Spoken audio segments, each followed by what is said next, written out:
नमस्कार। मैं विनय वर्मा कुंडली रहस्य चैनल से। दोस्तों, आज हम बात कर रहे हैं कुंडली में बने 20 कन्या योग के बारे में। दोस्तों, पिछले वीडियो में मैं बतलाया था पंचांग के अनुसार, पंचांग के सूत्र के अनुसार कुछ विशेष दिन, तिथि और नक्षत्र के योग में जन्म लेने वाले व्यक्ति के साथ 20 कन्या योग कैसे बनता है। दोस्तों, मैं पिछले वीडियो में बतलाया था और बोला था अगले वीडियो में मैं कुंडली के माध्यम से 20 कन्या योग के बारे में मैं बतलाऊंगा। दोस्तों, आपके मन में ध्यान दीजिए, जब भी हम 20 कन्या योग बोलते हैं या 20 कन्या योग की बात आती है, कन्या नाम जब आता है तो आपके मन में तरह तरह की ख्यालें आने लगती हैं। जब योग है तो पुरुष और कन्या दोनों समान है भी, लेकिन फिर भी 20 कन्या का नाम क्यों आया, इस पे हम थोड़ा सा विचार करेंगे। दोस्तों, यह मन में, किसी के भी मन में यह उत्पन्न हो सकता है। तो दोस्तों, इसके पीछे कोई बहुत बड़ा रहस्य नहीं है, इसके पीछे कोई बहुत बड़ी बात नहीं है। बस इसके पीछे मेरी समझ से सिर्फ यही बात है कि पुरुष की अपेक्षा औरत का स्थान सर्वोपरि माना गया है, क्योंकि औरत घर की लक्ष्मी होती है। एक दृष्टिकोण हुआ, और दूसरा कि अगर पुरुष गलती करता है तो वह खुद को बर्बाद करता है और अपने परिवार को बर्बाद करता है। लेकिन अगर एक कन्या से कोई गलती होती है तो 2 घर बर्बाद होता है, एक तो उसका ससुराल और दूसरा उसका मायके। और वहीं अगर कुछ अच्छा होता है तो दोनों परिवार का नाम रोशन करने में सबसे बड़ा भूमिका औरत का ही होता है। दोस्तों, तो किसी भी दृष्टिकोण से देखा जाए तो औरत का स्थान सर्वोपरि है, वो घर की लक्ष्मी है। जरा खुद सोचिए, आप अपने लड़की की शादी करने के लिए जब तैयार होते हैं तो आपके मन में आता है कि मेरे घर में ऐसी लड़की आए, ऐसी बहू आए कि मेरा घर संवर जाए, उसके आने से मेरे घर में बरकत होने लगे। बहुत सारी सोच आपके मन में उत्पन्न होती है एक बहू को लेकर, एक कन्या को लेकर। तो किसी तरह से सर्वोपरि तो है ना कन्या। तो फिर योग में विद्वानों ने यही दिमाग में रखकर पुरुष के जगह पे कन्या लगा दिया, क्योंकि उसका महत्व अधिक है। दोस्तों, अब तो आप समझ गए हैं कि 20 कन्या नाम क्यों पड़ा, अब तो आप जान गए। लेकिन यह योग जब बनता है, अब ध्यान दीजिए, जब यह योग बनता है तो क्या प्रभाव पड़ता है जातक के ऊपर, इस पे हम विचार करते हैं। दोस्तों, जब 20 कन्या योग किसी के जिंदगी में, किसी के कुंडली में बनता है तो उसका वैवाहिक जीवन तबाह हो जाता है। दोस्तों, पति के सुख में कमी होने लगता है, कमी हो जाता है, संतान सुख में कमी हो जाता है, संतान प्राप्त नहीं होता, या फिर अगर हुआ भी तो बहुत देरी से होता है। दोस्तों, इसके अलावा पति या पत्नी, अगर किसी कन्या के कुंडली में अगर यह योग बनता है तो उनके पति का कम समय में 6 महीना साल भर के अंदर उनकी मृत्यु हो जाती है। अगर पुनः शादी होगी, किसी न किसी कारण से फिर मृत्यु हो जाएगी, क्योंकि पति का सुख नहीं लिखा होता है इस योग में। दोस्तों, यह योग सर्वगुण संपन्न वाले भी, चूँकि मैं पिछले वीडियो में बनाया था, यह योग में जन्म लिए कन्या या पुरुष सुंदर होते हैं, उनके चेहरे पे अट्रैक्शन होता है, उनकी आंखों में एक आकर्षण होता है, एक तेज होता है, सुंदर भी होते हैं, किसी को अपने तरफ खींचते भी हैं, ये सारी गुण होती है। वे सर्वगुण संपन्न होने के बावजूद भी पति सुख प्राप्त नहीं कर पाते, चाहे वह फिल्मी जगत की हीरोइन या हीरो हो, बहुत बड़ी हस्तियां हों, या राजनीति क्षेत्र के बहुत बड़े नेता हों। किसी भी क्षेत्र में यह योग जिसके कुंडली में बनेगा, उनका जीवन वैवाहिक जीवन को तबाह कर ही देगा। उनका पति सुख नहीं मिल पाएगा या पत्नी का सुख नहीं मिल पाएगा। जिसके भी कुंडली मिले, उसके कुंडली का योग खुद को परेशान करता है। दोस्तों, गुण और कुंडली में होरा चक्र के अनुसार गुण मिलाना और कुंडली मिलाना दोनों दो चीज है, दोनों का प्रभाव अलग अलग है। आप जानते हैं, अक्सर लोग कहा करते हैं राम और सीता, जब कहते हैं गुण मिलाने की बात आती है तो लोग बोलते हैं राम और सीता का 36 गुण मिला था, क्या हुआ? दोस्तों, सही बात है, राम और सीता का, श्री राम और सीता का जब शादी हुई थी उसमें गुण मिलाया गया तो 36 गुण मिला था। और मिलने के बावजूद भी दोनों के बीच में कितनी दूरियां बनी, कैसी कैसी स्थितियां पैदा होती चली गई, सारे लोग जानते हैं। दोस्तों, तो योग जो है वो अपना प्रभाव डालता है। दोस्तों, तो निश्चित रूप से कुंडली के इन बिंदु को नज़रअंदाज मत कीजिए, ध्यान देकर और मानकर चलिए, क्योंकि इसका फल मिलता है। किसी भी योग का शरीर के ऊपर, जातक के ऊपर प्रभाव पड़ता ही पड़ता है। दोस्तों, आइए आगे बढ़ते हैं और ये जानने का प्रयास करते हैं कि कुंडली में यह योग बनता कैसे है। दोस्तों, आगे बढ़ने से पहले मेरा विनम्र निवेदन है कि अगर मेरे इस वीडियो को पहली बार देख रहे हैं या मेरे चैनल को सब्सक्राइब नहीं किए हैं तो कृपया करके सब्सक्राइब कर लें, क्योंकि मेरा जो भी विचार आए, जो भी वीडियो आए, आप तक स्वतः पहुंच जाए और आप उसका लाभ ले सकें, उसका आनंद ले सकें। दोस्तों, आप अपने माध्यम से भी मेरे वीडियो को शेयर कीजिए औरों के पास, क्योंकि आपके माध्यम से भी औरों को लाभ मिल सके। दोस्तों, आइए हम आगे बढ़ते हैं और जानते हैं कि कुंडली में किन योग से कैसे बनता है यह योग, किन संयोग से यह योग बनता है। दोस्तों, कुंडली में 12 भाव होते हैं, जैसा कि आप जानते हैं। 9 ग्रह होते हैं, 2 छाया ग्रह राहु और केतु को लेकर, ये भी आप जानते हैं। दोस्तों, तो इन्हीं ग्रहों में और इन्हीं भावों में बैठे और संयोग से यह योग बनता है। तो कैसे, आइए जानते हैं। पहला, जिस कन्या की कुंडली में, कुंडली के लग्न में मंगल बैठा हो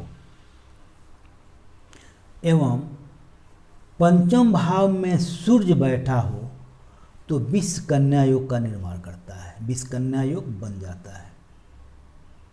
क्योंकि पंचम भाव में सूर्य संतान का हानि करता है तथा लग्न में बैठा मंगल पति सुख को खत्म कर देता है। दोस्तों, सबसे अधिक हानि तो मिथुन लग्न और कन्या लग्न में होती है, जो प्रबल होता है।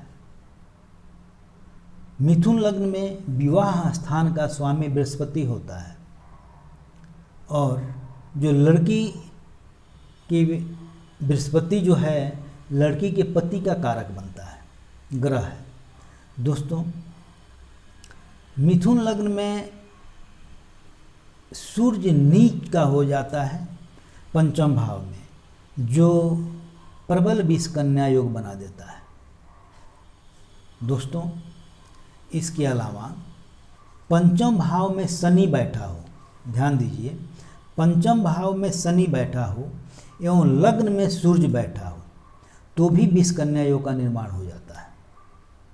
दोस्तों, क्योंकि दोनों अलगाववादी ग्रह की दृष्टि विवाह भाव यानी सप्तम भाव पर पड़ता है तो वैवाहिक जीवन को तबाह कर देता है। अगला विचार, धनु लग्न या मीन लग्न में गुरु के शत्रु बुध और शुक्र होते हैं, तो बुध और शुक्र बैठ जाए धनु लग्न में या मीन लग्न में तो भी विष कन्या योग का निर्माण करता है, बन जाता है। इसके अलावा अगला विचार, सिंह लग्न में शनि बैठा हो, सिंह लग्न हो और उसी में शनि बैठा हो तो भी विष कन्या योग का निर्माण होता है। वृषभ लग्न या तुला लग्न की कुंडली हो और उसमें सूर्य बैठ जाए तो भी विष कन्या योग का निर्माण होता है। दोस्तों, कोई भी लग्न हो, ध्यान दीजिए, कोई भी लग्न हो, गुरु एवं शुक्र बैठा हो तथा दो पाप ग्रह छठे भाव में बैठे हो, पाप ग्रह शनि मंगल राहु केतु अगर बैठे हों मंगल तो विष योग का निर्माण होता है। ध्यान दीजिए, कोई भी लग्न हो, गुरु एवं शुक्र लग्न में बैठा हो तथा दो पाप ग्रह छठे भाव में बैठे हों, द्वादश भाव में भी पाप ग्रह हों तो विष कन्या योग का निर्माण होता है। अगला विचार, मिथुन लग्न या कन्या लग्न के अंदर अगर मांगलिक योग बनता हो, ध्यान दीजिए, मिथुन लग्न की कुंडली हो या कन्या लग्न की कुंडली हो और उसमें मांगलिक योग अगर बनता है तो मंगल कट्टर दुश्मन है बुध का, या फिर शनि और मंगल जिस कन्या के लग्न में, मंगल और शनि जिस कन्या के लग्न में हो या सप्तम भाव में उसे लग्न में हो या सप्तम भाव में हो, मंगल और शनि जिस कन्या के लग्न में या सप्तम भाव में हो उससे दूरी बना लेनी चाहिए। भूल के भी शादी संबंध लव अफेयर नहीं करना चाहिए। फिर से एक बार इस पे ध्यान दीजिए, मिथुन लग्न की कुंडली हो या कन्या लग्न की कुंडली हो और उसमें मांगलिक योग बनता हो तो ये समझ जाइए कि मंगल बुध का कट्टर दुश्मन है। दूसरा कि शनि या फिर शनि और मंगल जिस कन्या के लग्न में या सप्तम भाव में हो तो वैसे कन्या से दूरी बना लेनी चाहिए, क्योंकि वह निश्चित रूप से हानि करता है, संबंध चलने नहीं देगा, मृत्यु का कारक तक बन जाता है, तो निश्चित रूप से उसे दूरी बना लेनी चाहिए। दोस्तों, यह तो योग बना जिसके चलते विष कन्या योग आपके कुंडली में बन गया, लेकिन विष कन्या योग भंग कब होता है थोड़ा इस पे भी विचार कर लेते हैं। दोस्तों, विष कन्या योग भंग के बारे में जान लीजिए। दोस्तों, आप जानते हैं कि किसी भी जातक के कुंडली में मांगलिक योग लगता है तो मांगलिक से मांगलिक की शादी कराई जाती है, यानी मांगलिक कन्या है तो मांगलिक पुरुष की कुंडली से लड़का और लड़की के कुंडली में दोनों में मांगलिक है तो वो मांगलिक भंग हो जाता है और दोनों की शादी संपन्न हो जाती है, उसमें परेशानी नहीं आती है। ठीक उसी तरह से जिस दोनों की लड़का और लड़की दोनों की कुंडली में विषकन्या योग या विष पुरुष योग बनता है तो यह योग भंग हो जाएगा शादी होने के बाद, उसका प्रभाव जातक के जिंदगी में नहीं पड़ेगा। पहला विचार। दूसरा विचार, अगर यह योग लगे उसके बावजूद भी अगर सप्तम भाव में शुभ ग्रह हो बैठा हो तो भी इसका प्रभाव कम हो जाता है, भंग हो जाता है। दोस्तों ये भंग की बात हुई।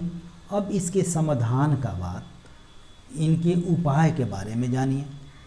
दोस्तों जब विषकन्या योग शादी से पहले हम जान गए तो उनका विवाह पीपल के साथ,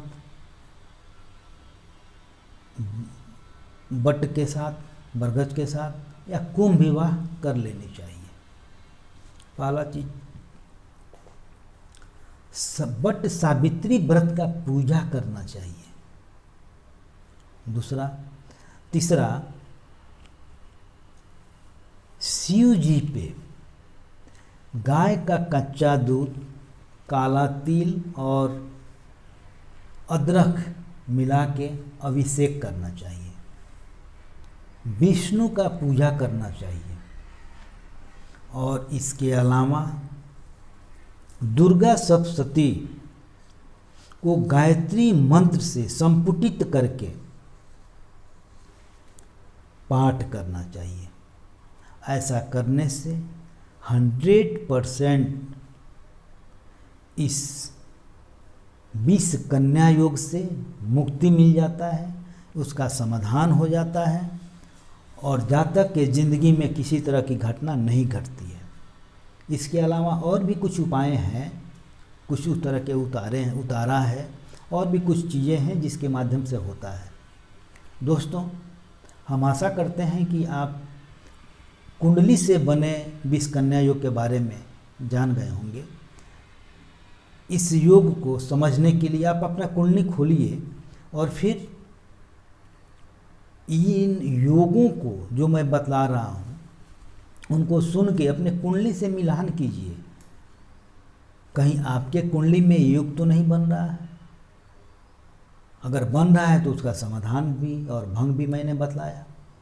या फिर विचार कीजिए, किसी की ज़िंदगी में इस तरह की घटना अगर घटती है, घटी हुई है, तो निश्चित रूप से उनका कुंडली देखिए। क्योंकि आगे से अगर मान लीजिए किसी का शादी हुआ, किसी की पत्नी एक्सपायर कर गई या किसी का पति एक्सपायर कर गया, तो उनके कुंडली को देख लीजिए। अगर यह योग बनता है तो उनका पहले समाधान कर लीजिए, फिर पुनः विवाह कीजिए, शादी सक्सेस होगा और फिर वो परेशानियां नहीं आएगी।